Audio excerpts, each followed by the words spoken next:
Well, good morning, everybody. And let me say a couple of notes of appreciation. First of all, to the Prime Minister of Pakistan and to Field Marshal Munir, who were both incredible hosts. And whatever shortcomings in the negotiation, it wasn't because of the Pakistanis, who did an amazing job and really tried to help us and the Iranians bridge the gap and get to a deal. We have been at it now for 21 hours, and we've had a number of substantive discussions with the Iranians. That's the good news. The bad news is that we have not reached an agreement, and I think that's bad news for Iran much more than it's bad news for the United States of America. So we go back to the United States having not come to an agreement. We've made very clear what our red lines are, what things we're willing to accommodate them on, and what things we're not willing to accommodate them on. And we've made that as clear as we possibly could, and they have chosen not to accept our terms. Questions? Sir, Nick Robertson from CNN. Precisely what have they rejected here? Can you help us understand it a little bit? Well, I won't go into all the details because I don't want to negotiate in public after we negotiated for 21 hours in private. But the simple fact is that we need to see an affirmative commitment that they will not seek a nuclear weapon, and they will not seek the tools that would enable them to quickly achieve a nuclear weapon. That is the core goal of the President of the United States, and that's what we've tried to achieve through these negotiations.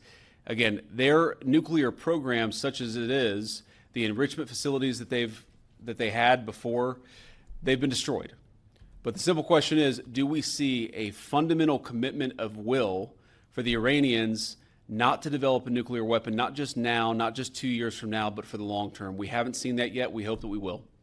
Jen. Was there a framework on anything? And also, did the Iranian frozen assets come up? And did you reach any conclusions on those frozen assets? We talked about all those issues, Jen, and we talked about a number of issues beyond that. And so certainly those things came up. But again, we just could not get to a situation where the Iranians were willing to accept our terms. I think that we were quite flexible. We were quite accommodating. The president told us, you need to come here in good faith and make your best effort to get a deal.